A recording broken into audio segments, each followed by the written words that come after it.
Welcome to another SamWalkerOBXNews.com podcast. Joining me now is our good friend from Hatteras Island and acclaimed author, Jan Dawson. Jan, good morning. Welcome back. Good morning and thank you. It's good to be talking with you again. It is, indeed it is. And you've been pretty busy since we last talked. But first off, remind everybody who may be joining us for the first time who you are and what you do. Well, as you said, my name is Jan Dawson. I live down on Hatteras Island. I've lived on the island permanently for the last 10 years, but have been coming here since 1964 as a child, vacationing. And then my parents retired here. So I have a long connection, a very strong one, I think, for at least somebody who wasn't born here, but Mhm. I certainly am here now. And after retirement, my husband owned an oceanfront motel for 52 years. I worked with him the last 8 of those years. We sold it 2.5 years ago. And right before we sold it, I started writing books, and I've written 3 so far. They're all based on Hatteras Island. They are all what's called sweet romances. But they also, each one has a little bit of I would say, an undercurrent of another theme or story about what it's like to live on the island year round and some of the challenges that we face and some of the things that we do here that vacationers might not always be familiar with. Yeah, and they have been really well received, to say the least, especially at our local bookstores, online, and really throughout the world. And even on the audiobook side of things, they have been really well received. Well, thank you. And I can't say enough about the support that I have received from the local bookstores. Every single one of them, from way up in Corolla all the way down to New Bern and all points in between, especially out here on the banks. The booksellers are very supportive of local artists and local writers and artists too. Hmm. But they make it easy for you. You have opportunities to do book signings, and I get to meet so many people. I'm just back yesterday. I was in Duck the day before that. I was in Corolla. And it's just fascinating to talk with people, find out where they're from, if they're vacationing in the area for the first time or if they've been coming for 30 years. Yeah, It's amazing. It's amazing. it is. It is. Give it kind of a brief summary, if you will, of the series, and you talked about what they're kind of based on, and being here year round. But they do have a love story. They do have all kinds of different angles they take. Kind of briefly summarize each one of them. Sure. Well, since I didn't plan to write, I wasn't really aware that I was writing a series until it got done. That was kind of accidental.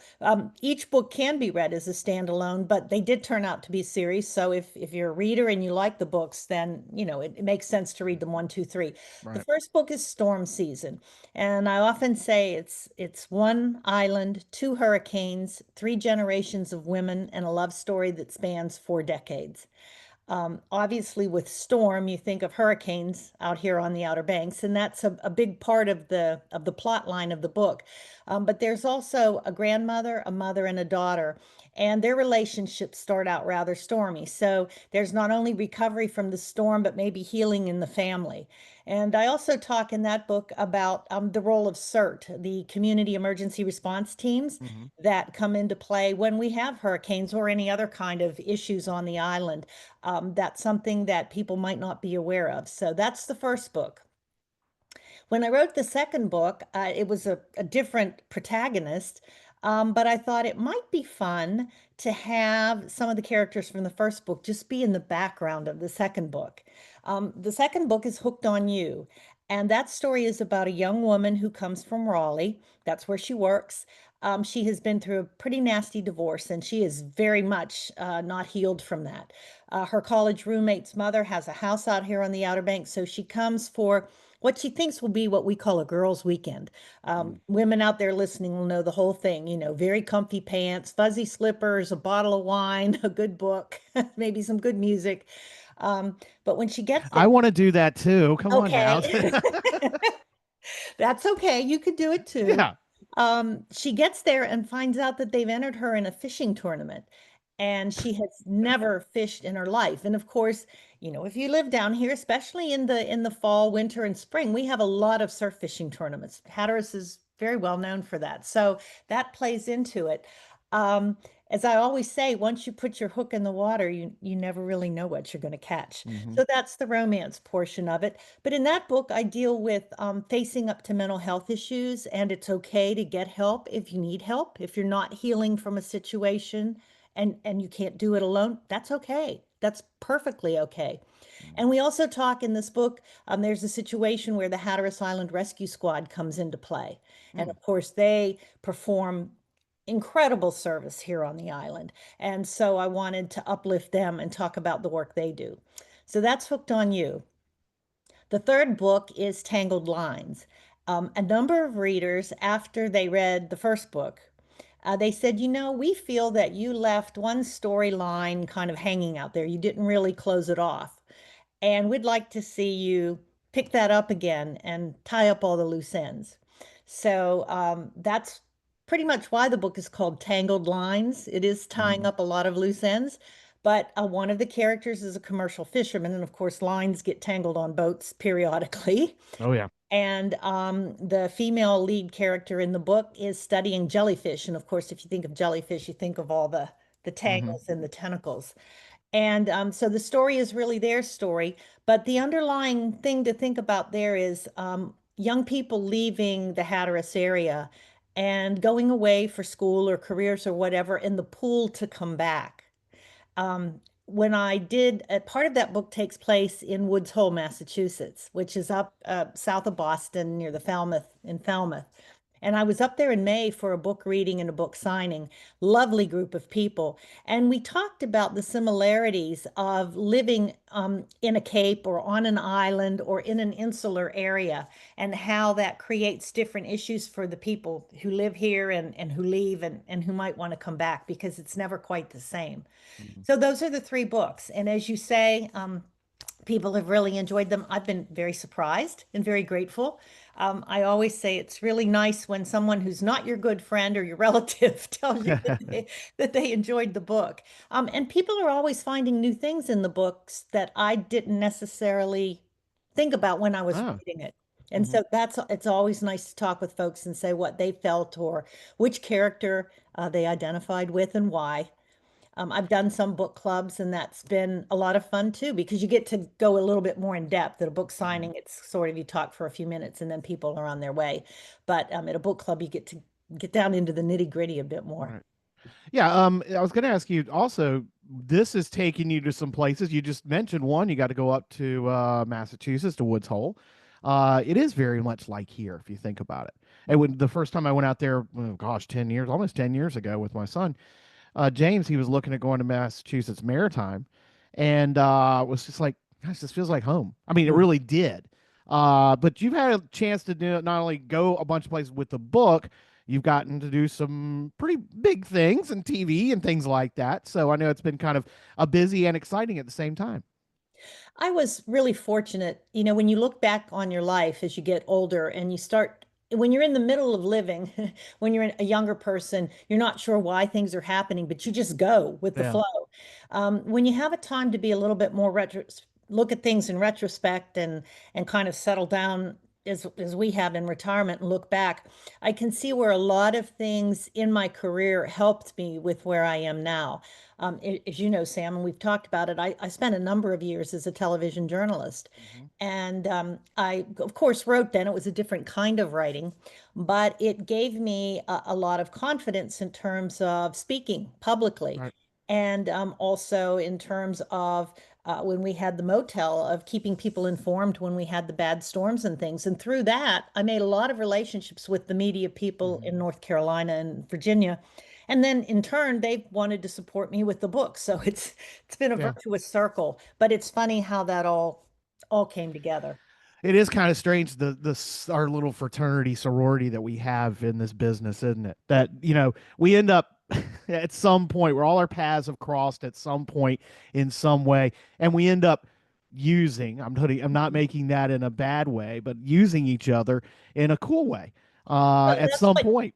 that's what younger people today call networking. Networking, yeah, And exactly.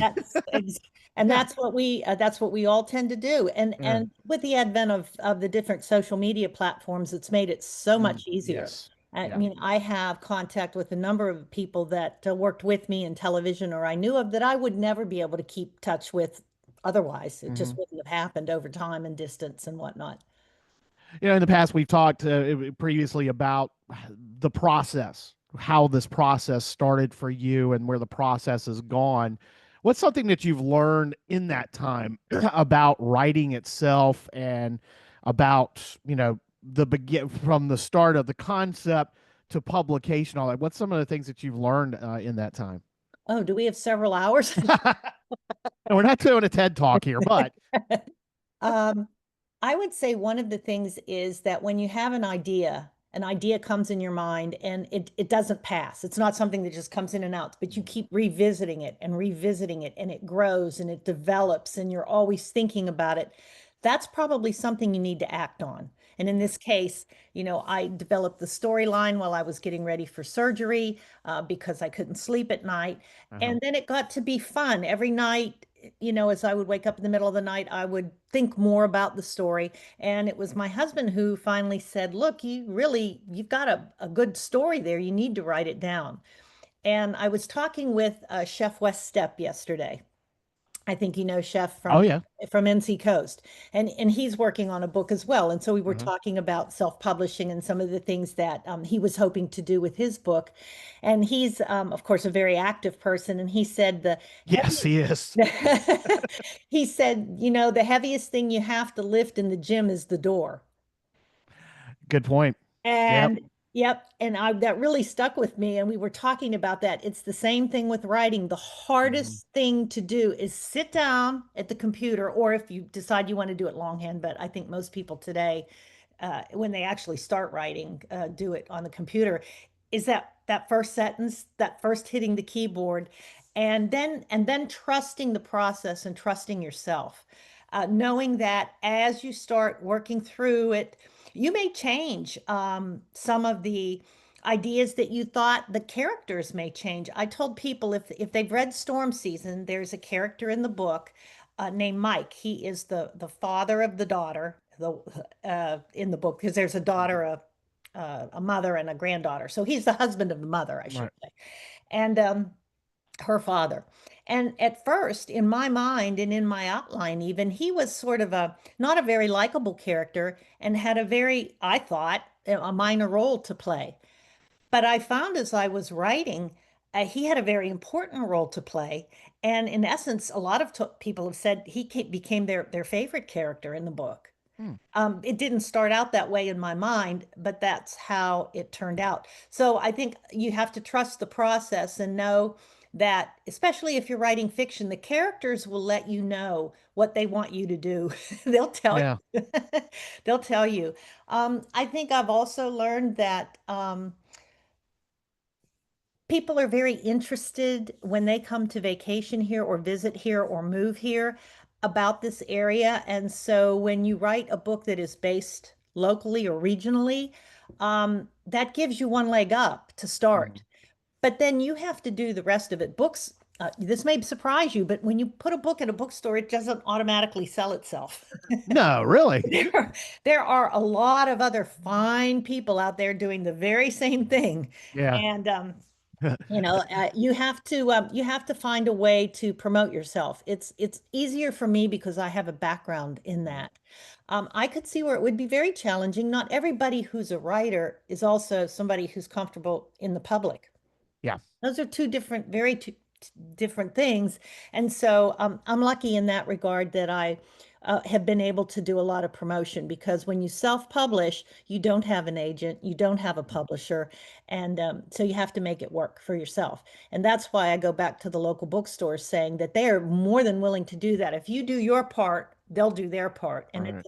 it's a nice thing. You're getting your book out there, they're selling books, customers are happy because they think it's very cool to meet local authors. It's a good Mhm. thing. Yeah, indeed, indeed. Talking to Jan Dawson, Hatteras Island author, here on the Sam Walker OBX News Podcast. Jan, now that the trilogy is kind of gone its way, what's next? What's next for Jan Dawson? Oh, Sam. When I wrapped up the trilogy, and of course I published in 23, 24, and 25 in the spring, Mhm. getting ready for the summer season. Right. I thought I'll use this summer just to promote the books and keep it going, and I really wasn't thinking of anything. And Mhm. then I had an idea. And so I've actually started working on a fourth book. It will not be a part of the trilogy. Ah. It will not have the same characters. Mhm. It will be fiction. And this one in particular, and I don't want to give too much away yet, but it will touch on some subjects that I think will resonate and or intrigue and or maybe not sit well Ah. with a lot of the people that read it. But I think it's certainly relevant to anybody who loves the Outer Banks for Mhm. whatever reason that love comes about, as a native, as a local, et cetera, et cetera. But it is a romance, and of course that takes front and center. But the book is going to be called Building a Little Love. And it's not only building a house, Okay. building a relationship, but also building some respect for the island we live on. Oh, okay. Well, that's going to be very timely, I think. I mean, if you think about it, everything that we discuss, everything that I cover here at SamWalkerOBXNews.com, everything that shows up on social media, is, it is kind of timely. I really think it will be. That's cool to hear. And you and I have talked offline a little bit Mhm. about some things, and being able to bring the current state, if you will, of the Outer Banks into a romance novel. I think that's a very interesting take. Something I don't think anybody's ever thought to do, and I think that may actually be, a big. I want to say, that might spur something. If you know where I'm going with this. I mean, Yeah. it might actually be something where people think, "Oh, wow, yeah, okay." And that's why I'm being very deliberate. I'm being very careful. I'm taking my time really with this one, um, and going back and rewriting and looking at things, because my aim is to provide an enjoyable read, just like the other All three right. books were, lighthearted and happy. But I do think there are a couple messages that I definitely want to impart and have people think about. So I don't want to get them upset. Yeah. That's not the aim. So like I said, I'm being very careful, and I'm talking to a lot of people too. Doing the book signings, it's a great opportunity to talk with people and get their feedback about what they think. So it's coming. Okay. I'm not sure when, I don't want to Right. I don't want to put too much pressure on myself, which I'm good at doing anyway. Yeah. And something about this business, or this business of writing and being Yeah. in the media. One, you talked about the process, and it's that process of, man, come in and you can't get that. You've got one thing. There's a story. It's a long. I'll give you an example. Long form stories always for me have been the harder to write, Mhm. because you've got to put the work in for. I say the work, but you've got to really go in and dig deep, because that's what you're doing. You're writing something that you want to have all the pieces. This isn't just, you know, rewriting a press release, or, the typical Mhm. news story that we cover. When you've got to go in, you got to pull the facts and figures, because you've got to, one, support the fact that you're doing the story, and two, and it's always it's getting the lead done. It's Right. always the hard part to me, because once you get the lead done, it just flows. You get going. But like Wes said, it's opening the door. It's the same thing, like you said, with writing. It's getting started. Once you get started, it just kind of comes. It just flows out. Um, it's interesting to see all these parallels and all the different things we do. You do. The other thing I would say to people listening, because that's the other thing that I have picked up on in doing all these book signings now over 3 years. So many people will share with me, boy, I really respect what you've done, or that's really great, or something. I have a story in my head. I have a memoir. I have a idea for a children's book, but I've just never done it. And I just say, go ahead and do it. Even if you don't do anything with it, even if you do what I had initially thought I was going to do, which is run off copies at Staples and share them with a few Right. friends, you will have done it, and Mhm. good for you. So I really encourage people, if you have an idea or a thought, I'm sure there are plenty of authors out there that finally sat down to write, and then ended up literally with a bestseller.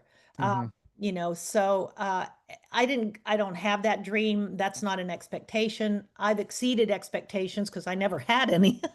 But you you'd feel good, and it's definitely it's a sense of accomplishment. When you finally either put your pen down or type that last thing and then the end, Right. can sit back and say, wow, okay, Yeah. that's pretty cool. And it is. You've been doing some book signings. You did some this week. What's the kind of the schedule for you when it comes to that? Because we try always whenever you put it on your socials, always trying to get it out that you're here, there, wherever you're at. I know some authors love doing them. Some authors, in terms of schedule, time Mhm. wise, how's that work for you? How does that? I mean, are you just kind of like hitting things when you can, or working that into your personal life? How does that work? Well, the bookstores usually have, and each one is a little different. Each bookstore has its own personality, and the owners handle things a little differently. But they've all been really good about letting me know when they have activities or events coming up. Sometimes we look at what's going on in the, on the calendar. For example, Mm-hmm. this week it was the week after the 4th. There are a lot of people Yes. here.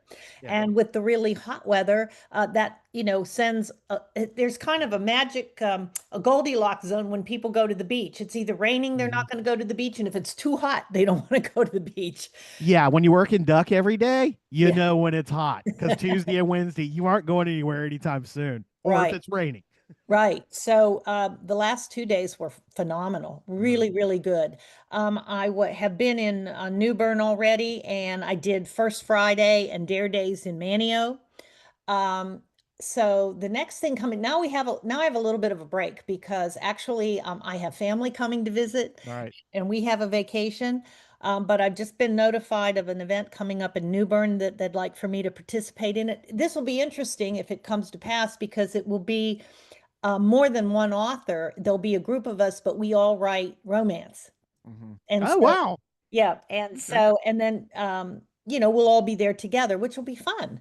Mhm. And then you start looking toward Christmas in the fall. That's a whole time too, because my books are physically, they're not really big. They're Right. small, they fit in a stocking or a Stocking stuffer. tree. Absolutely. They're priced to sell.